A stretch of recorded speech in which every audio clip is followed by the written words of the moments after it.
I'm going to try to sharpen this chainsaw again.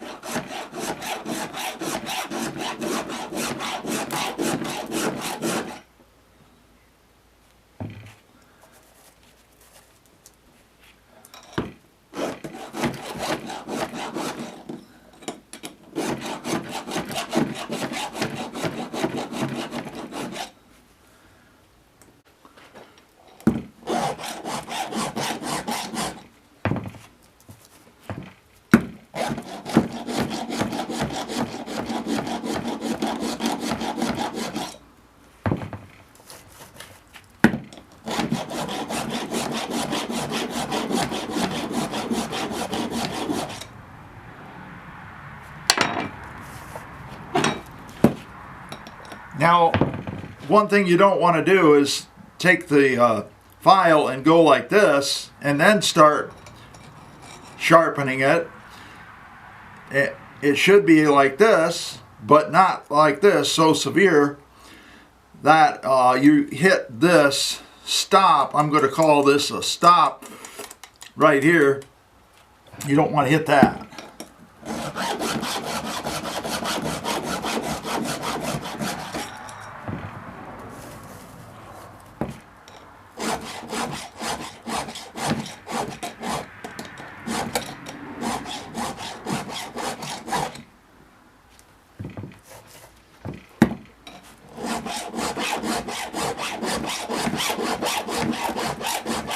Then another thing is, don't just sharpen these that are running at this angle, because these right here, this next one runs at just the opposite angle, like that.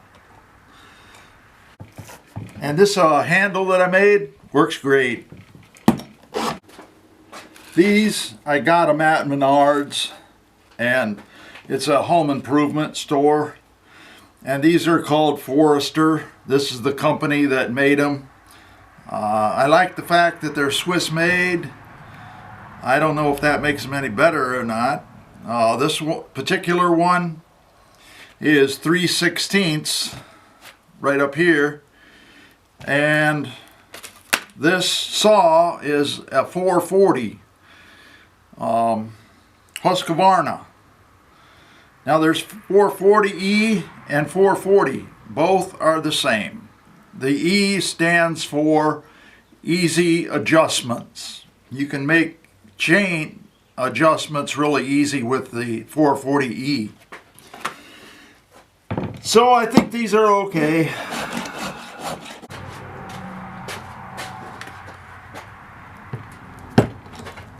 Okay, now I'm just going this way on these other teeth. Now, if you're going to put this in your vise, make sure that the pads right here on your vise, make sure that they contact this area here and not the chain.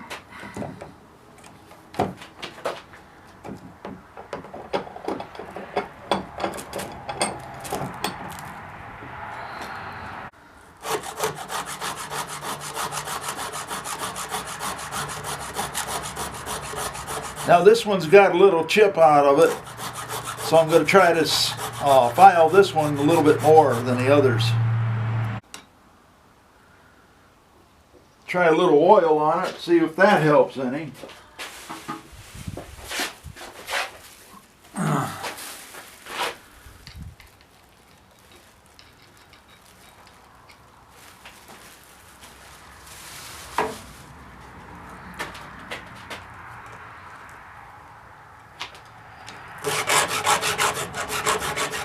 Oops, wrong one.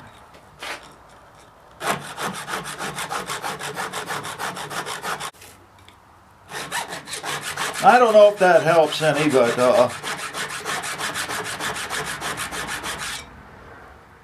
we'll do it anyway. Okay, now this is the Foley Belsaw. It's one phase, 115 volts, 1.6 amps, 60 hertz, 10 horsepower.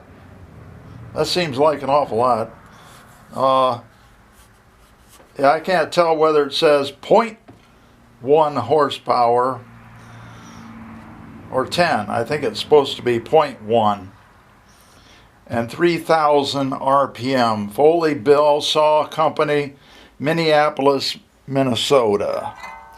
Okay, well, first of all, this knob back here, this adjusts where this stops at. Right now, I've got it just barely stopping right about there. I'll turn it on. Well, first of all, let me explain some of these other knobs. This one, when you turn this would be clockwise. When you turn this clockwise, it moves this arm right here. This limits where each tooth is in relation to this clamp. Now, if I lift this up, well, first of all, I'm going to get this tooth right here.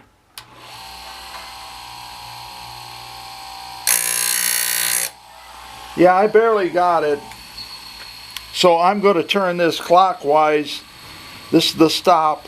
I'm going to turn it clockwise so that this little part, this little arm right here, goes that way. So first of all, loosen this up. This is the clamp. I added a T-nut on here, sort of, so that I can move this a lot easier and tighten it a lot tighter. So now I've got it loose. I'm going to wait until the wheel gets real close to being stopped.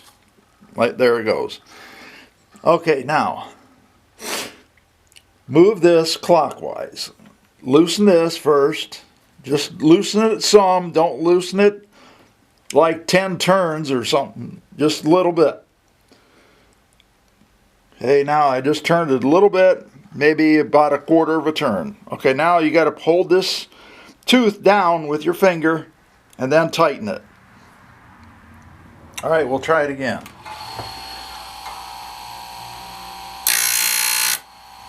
Okay, well, I touched it, so that should be okay. Now, you can either turn it off if you want to be perfectly safe.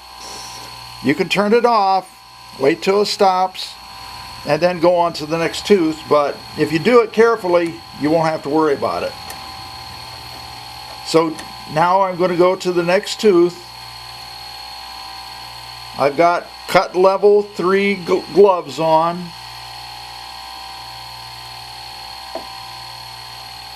Okay, I put this tooth up against the stop, and all the way down I pushed it down. Okay, now move on to the next one. Loosened it up, pull this out, pull your stop up, go on to the next tooth, put the stop down, push down on the tooth, tighten it up. Now if you get it to where it radically is going to cut into your tooth, then you know that you did something wrong. Or if it's not going to even touch the tooth, it could be because the tooth is short. They get short sometimes, after a lot of filing especially. So hold this down, put it up against the stop also, tighten it up.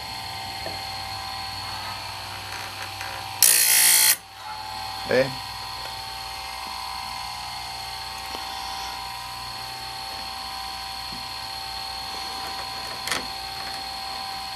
And keep this chain in this groove right here.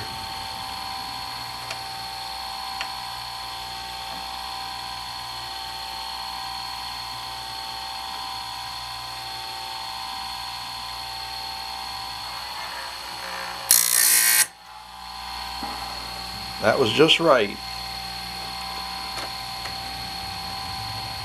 Just carefully advance it to the next tooth.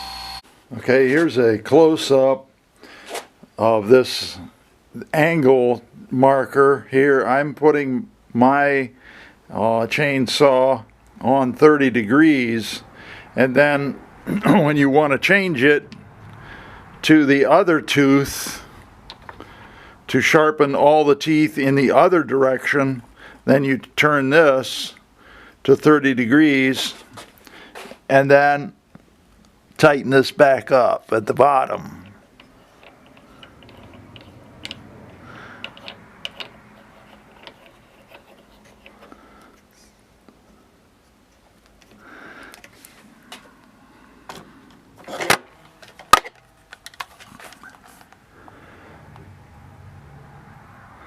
Like that.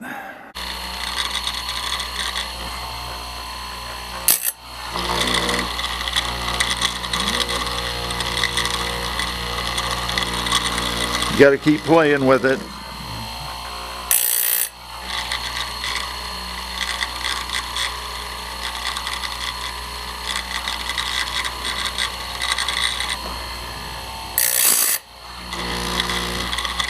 Then check your progress on your tooth. Make sure you got it sharpened. Okay, now advance to the next one.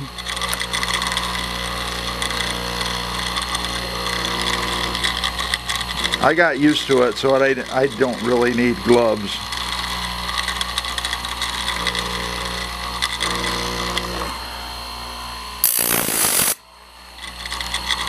I see some of them are going to cut just a little bit more.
As I have said before, this is a 440. Originally this was a 440E, and the only difference between a 440 and a 440E is that they have a different mechanism right here to tighten the chain, and it's The E stands for easy.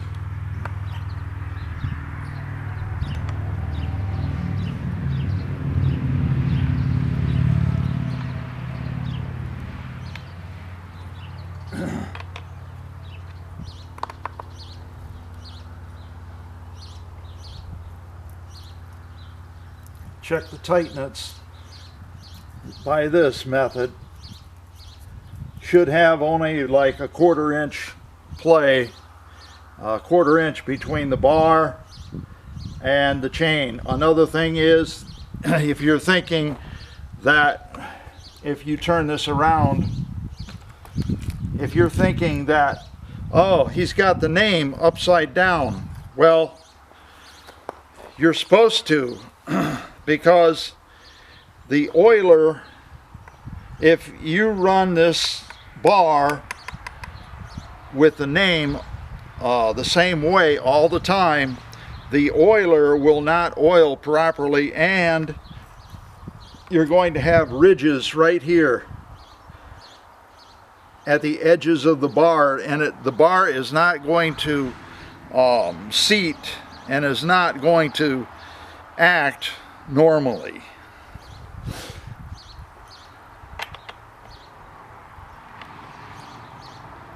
So you don't need 20 pounds of pressure on this. You don't need 100 pounds of pressure on that little bolt. It's only one bolt holding it. Check it again.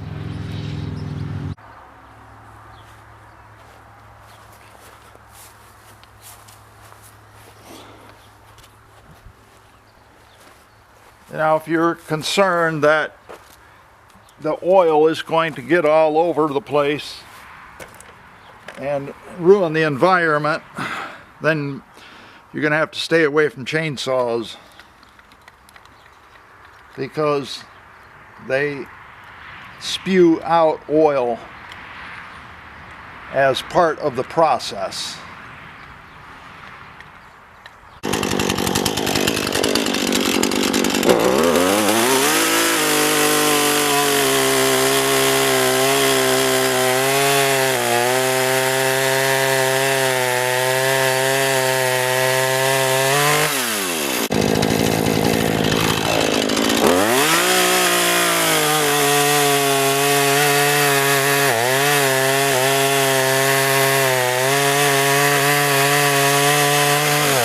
Okay, the first time I did this for this chain that was machine sharpened, the first time was 15 seconds and the last time was 12 seconds.